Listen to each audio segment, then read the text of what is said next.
Hi అండి అందరికీ. ఈరోజు మళ్ళీ మనం ఏం చెప్పుకుంటున్నాం, తెలుగు కంటెంటే చెప్పుకుంటున్నాం. ఎందుకంటే ఈ ఇయర్ 10th క్లాస్ 2026-27 వాళ్ళకు పబ్లిక్ పేపర్లో కొంచెం మార్పులు వచ్చినాయి. అందులో ప్రతిపదార్థాలు మళ్ళీ యాడ్ చేశారండి 8 మార్క్స్కి. వాళ్ళ కోసం ప్రత్యేకించి ఈ ప్రత్యక్ష దైవాల పాఠంలో 2 పద్యాలకు మనకు ప్రతిపదార్థాలు ఉన్నాయి. అందులో ఫస్ట్ది ఏమంటే, ఎంతయు వృద్ధులై తమకు నీ ఒకరుండవ తెప్పగాగా, నత్యంత ముదమ్మునన్ బ్రతుకు తల్లిని తండ్రిని నొచ్చగించి, నిశ్చింతుడవై సదాధ్యయన శీలత వారి అనుజ్ఞలేక, ఏకాంతమ ఎమ్మెయిన్ వెడలి తక్కటా నీవు గరంబు క్రూరతన్. అంటే ఏమి?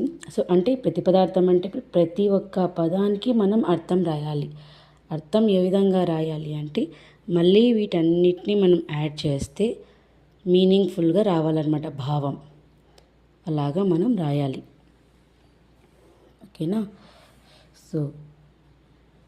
ఎంతయున్ ఎంతో, వృద్ధులు ప్లస్ అయి ముసలివారైన, తమకున్ వారికి, నీవు ఒకరుండవు ప్లస్ ఆ నీవు ఒక్కడివే, తెప్ప కాగన్ ఆధారం కాగా, అత్యంత మిక్కిలి ముదమ్మునన్ సంతోషంతో బ్రతుకు జీవించే తల్లిని తండ్రిని తల్లిదండ్రులను ఉజ్జగించి విడిచిపెట్టి లేదా వదిలిపెట్టి, నిశ్చింతడువు ప్లస్ ఐ ఏమాత్రం విచారం లేకుండా, సదా ప్లస్ అధ్యయన వేదాలను అధ్యయనం చేయాలనే శీలతన్ స్వభావంతో వారి నీ తల్లిదండ్రుల యొక్క అనుజ్ఞ లేక అనుమతి లేకుండా అక్కట అయ్యో ఏకాంతము ప్లస్ ఐ ఒంటరిగా, ఏ ప్లస్ మెయిన్ ఏ విధంగా,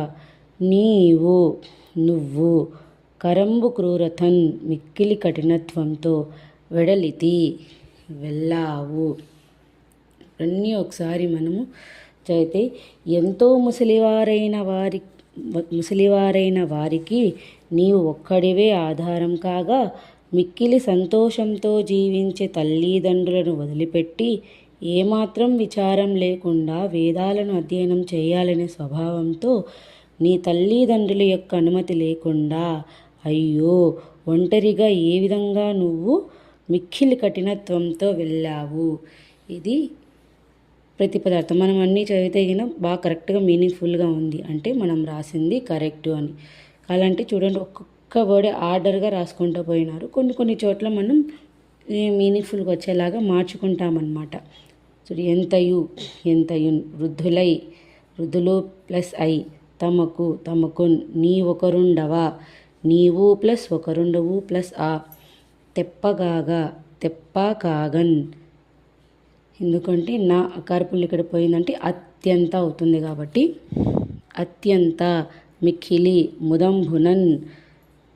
ముదంబునన్ బ్రతుకు తల్లిని తండ్రిని ఉజ్జగించి.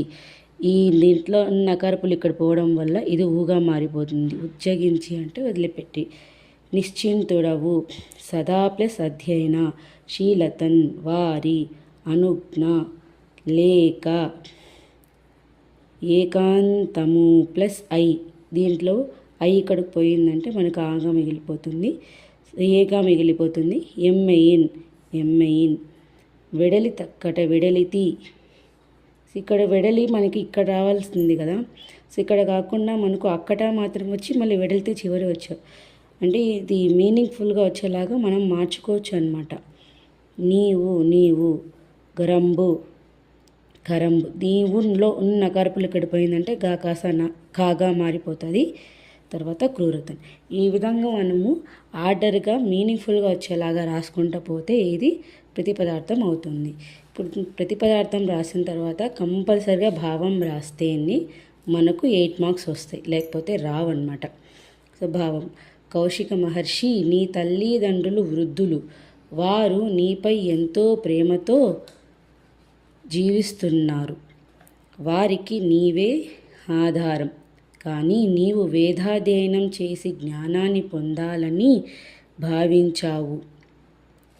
తల్లిదండ్రుల అనుమతి లేకుండా వారిని వదిలిపెట్టావు. వారి స్థితిగతులను గురించి ఎలాంటి విచారణ చెయ్యలేదు.